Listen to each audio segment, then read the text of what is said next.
बिस्मिल्लाहिर्रहमानिर्रहीम अस्सलाम वालेकुम नाजरीन, आप तमाम अहबाब को खुशामदीद कहता हूँ अपने इस डिजिटल मीडिया प्लेटफॉर्म पर। नाज़रीन, मारूफ फैमिली व्लॉगर यूट्यूबर रजब भट्ट के हवाले से सोशल मीडिया पर कुछ वीडियोस गर्दिश कर रही थी और उन वीडियोस में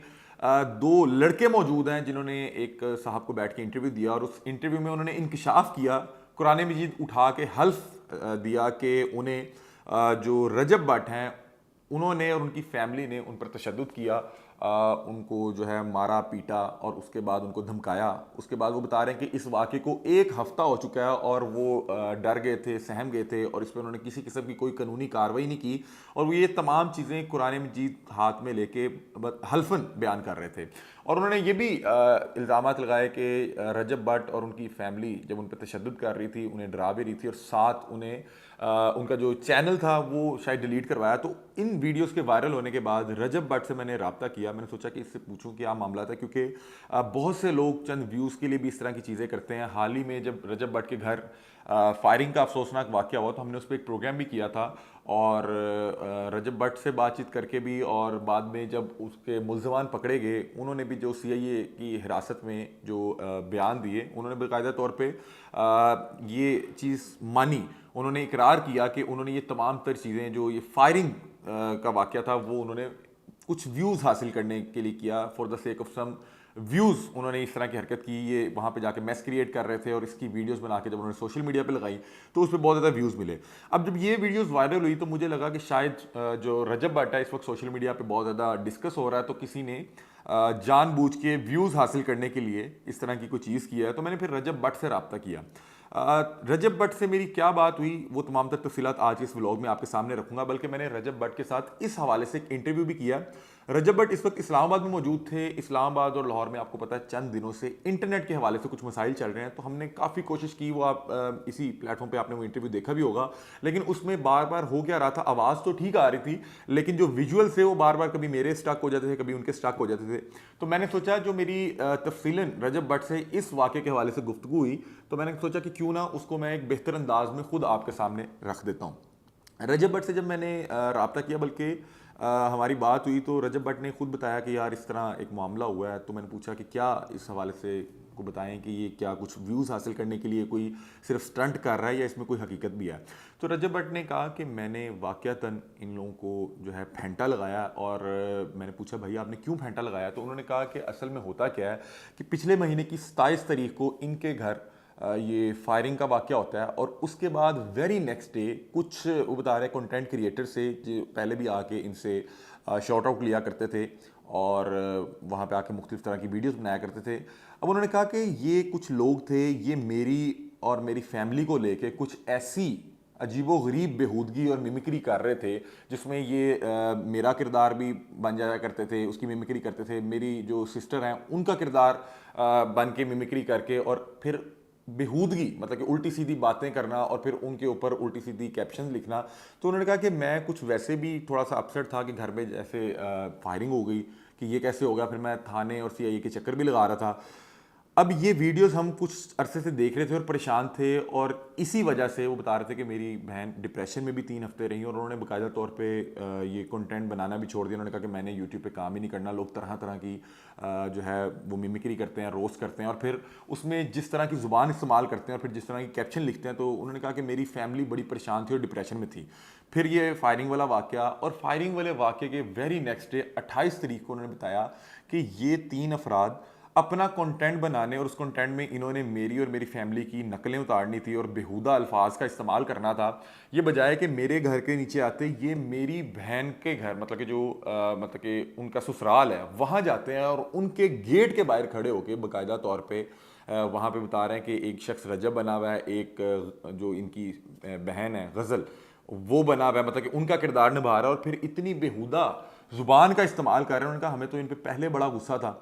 तो उन्होंने कहा कि मेरे बहनोई ने घर के अंदर से देखा कि बाहर कुछ लोग अजीबोगरीब हरकतें कर रहे हैं और जब उन्होंने कैमरे से देखा तो ये वही लोग थे जो पहले भी सोशल मीडिया पे इस तरह की वीडियोस करते थे और ये किरदार बन के फिर उल्टे सीधे बाकायदा बता रहे हैं कि इतने घटिया अल्फाज का इस्तेमाल करते हैं। मुझे अब उन्होंने एक दो अल्फाज बताया कि TC मास्टर, अब देखें TC का जो वर्ड है ये बहुत से लोगों को पता है कि ये कोई अच्छे टोन में या अच्छे मतलब के लिए तो इस्तेमाल नहीं होता। तो उन्होंने कहा कि मेरी बहन के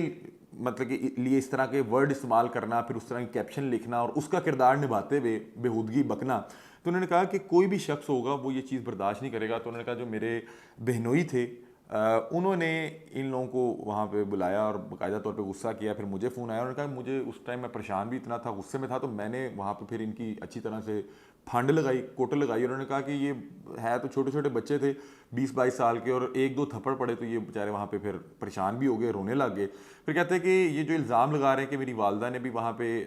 इन लोगों को बुरा भला कहा। उन्होंने कहा मेरी वालदा आई तो उन्होंने मना किया कि यार इन्होंने छाड़ दियो, तुम की कर रहे हो। और बता रहे हैं कि उसके बाद ये वहाँ पे बाकायदा तौर पे इनको खाना खिलाया गया। इसने कहा कि मेरी तबीयत ख़राब हो रही है, मुझे बिरयानी खिला दे। उन्होंने कहा हमने इनको बिरयानी खिलाई। फिर इनके पास वापस जाने का किराया नहीं था, तो इसको अपनी जेब से कह रहे हैं हमने किराया भी दिया और उसके बाद इसको वहाँ से भेजा। अब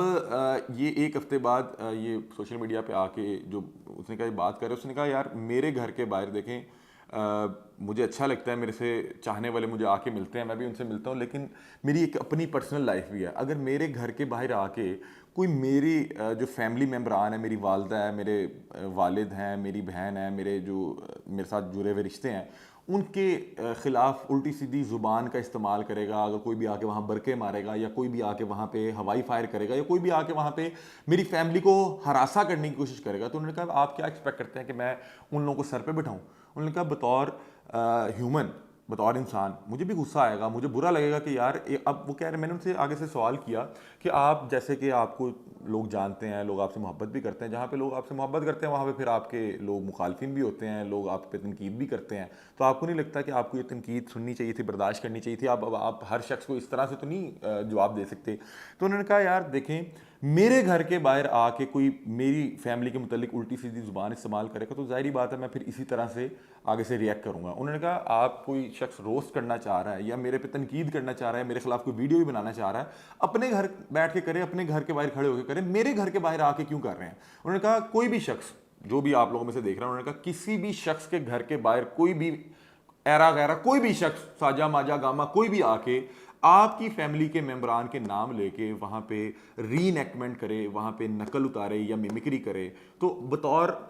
एक आम शहरी आप क्या करेंगे? उन्होंने कहा ये सब चीज़ें एक तरफ रखते हैं, अल्लाह ताला ने मेरे पे बड़ा ख़ास करम किया। 1-1.5 साल में मुझे बहुत से लोगों ने देखा, बहुत से लोग पसंद करने लगे, बहुत से लोग साथ जुड़े, मुझे बड़ा अच्छा लगता है। लोग आते हैं, मुझे दुआएं देते हैं, मैं मिलता हूँ, मैं प्यार से वीडियोस बनवाता हूँ, मुझे बड़ा अच्छा लगता है। लेकिन उन्होंने कहा कि आप अपने ऊपर रख के सोचें कि कोई भी ऐसा शख्स जिसको आप बाय फेस नहीं जानते या आपकी उससे कोई बहुत ख़ास मुलाकात नहीं है, आपका ताल्लुक़ नहीं है, आपके घर के बाहर आके वो इस तरह की बदजुबानी करे और फिर उसके बाद आपके फैमिली मेम्बरान का नाम लेके उल्टी सीधा बेहूदगी से भरपूर वीडियोस को रिकॉर्ड करे, तो जाहिर बात है आपको गुस्सा ही आएगा। उन्होंने कहा अगर आइंदा भी कोई भी शख्स मेरे घर के बाहर आके मेरी फैमिली को हरासा करने की कोशिश करेगा या गालियां देने की कोशिश करेगा या मेरी बहन का नाम इस्तेमाल करके या उसका मतलब कि करैक्टर बन के उसकी मिमिक्री करते हुए उल्टे सीधे अल्फाज दोहराएगा, जुबान से निकालेगा, फिर उल्टी सीधी कैप्शन लगानेगा, तो उन्होंने कहा मैं फिर इसी तरह से रिएक्ट करूंगा। उन्होंने कहा फिर जाहिर बात है कि हर शख्स को गुस्सा आता है, हर शख्स की अपनी पर्सनल स्पेस होती है,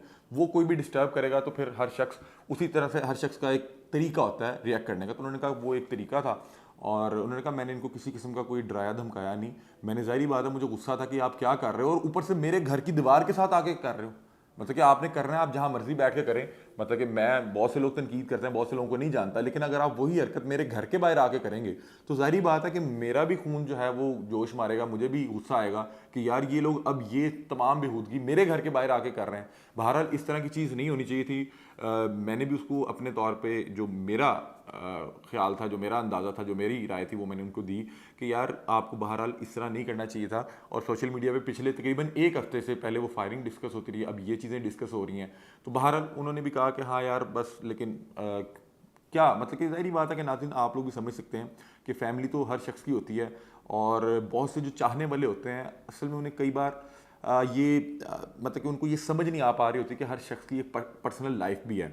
मैंने उनसे ये भी पूछा कि ये जो बच्चे आए थे क्या ये वाक़यातन आपसे कोई टाइम लेके को मिलने आए थे? उन्होंने कहा यार आपको लगता है कि टाइम लेके मिलने आए होंगे? मतलब कि नॉर्मली आप कोई भी शख्सियत हो, हर शख्स का पर्सनल टाइम होता है, फैमिली टाइम होता है। नॉर्मली ये होना चाहिए कि आप किसी भी शख्स से मिलने जा रहे हैं तो उससे पहले टाइम ले लें ताकि वो उसको पता हो, वो एक्सपेक्ट कर रहा हो कि आप आ रहे हैं, वो आपसे मिलेगा, आपको टाइम देगा। अगर आप कोई भी शख्स हो नॉर्मली, मतलब कि कोई फ़र्ज़ करें इन्फ्लुएंसर या कोई सेलिब्रिटी या कोई यूट्यूबर नहीं भी हो, कोई आम शख्स भी हो, उसके घर भी कोई अचानक से मेहमान के तौर पे आएगा, हो सकता है वो किसी ज़रूरी काम जा रहा हो, वो जॉब जा रहा हो, वो किसी और दूसरे तीसरे काम जा रहा हो, तो ज़रूरी नहीं होता कि हर शख्स घर में फ्री बैठा हो। अच्छा तरीका ये है कि आप टाइम लेके जाएं, अच्छे से मिलें, ताकि अगला शख्स भी आपको अच्छे से ट्रीट करे। किसी के भी घर जाके, घर के बाहर जाके अगर आप कोई भी ओछी हरकत करेंगे तो फिर लोग रिएक्ट करते हैं। बहरहाल नहीं भी करनी चाहिए। रजब भट्ट, आपको पता है कि पिछले 1 डेढ़ साल में इसको बहुत ज़्यादा लोगों ने देखना शुरू कर दिया, लोगों ने पसंद भी किया, लोग इससे मिलने जाते हैं, वीडियोस बनवाने जाते हैं। ज़ाहिर बात है उसको कुछ थोड़ा वक्त लगेगा इन चीज़ों को डील करने में। मतलब कि मैंने बहुत कम देखा है कि बहुत से लोग, मतलब कि मैं बहुत से ऐसे लोगों को जानता हूँ जिनको बहुत लोग पसंद करते हैं, उनकी बड़ी अच्छी व्यूअरशिप है, लोगों को उनके घर का नहीं पता होता। मैंने कभी भी किसी ऐसी जो नामवर शख्सियत के घर के बाहर ऐसे नहीं देखा कि हर शख्स जब उसका दिल करे वहाँ पहुँच जाए। तो उन्होंने कहा कि हाँ, मैं कोशिश कर रहा हूँ कि मैं कोई ऐसी जगह घर लूँ जहाँ पे इस तरह का सिस्टम ना हो कि कोई भी शख्स किसी भी वक्त आ जाए, मैं पता नहीं किस मसरूफियत में हूँ, किस काम में हूँ, मेरी अपनी ज़िंदगी में क्या चल रहा हो, लेकिन जो शख्स इतनी दूर से है वो एक्सपेक्ट कर रहा हो कि यार ये मुझे अच्छे से टाइम देगा, मेरे साथ बैठ के वीडियोस बनाएगा, मुझे खाना खिलाएगा। हो सकता है कि मैं उस वक्त मसरूफ़ हूँ, मैं किसी और एमरजेंसी में हूँ। तो बहरहाल ज़ाहिरी बात है कि ये दोनों तरफ के मामला थे। ये जो रजब भट्ट से बात करने के बाद जो आपने इंटरव्यू देखा उसमें कुछ इंटरनेट के कुछ इशू से, तो मैंने सोचा कि तमाम तर जो डिटेल हैं तफसीली तौर पर मेरी रजब से गुफ्तगू हुई वो आपके सामने रखता हूँ। तो ये मामला थे, अपनी राय से आप हमें आगाह कीजिएगा। तब तक के लिए अपने मेज़बान अली हमजा को दीजिए इजाज़त। अल्लाह हाफ़िज़।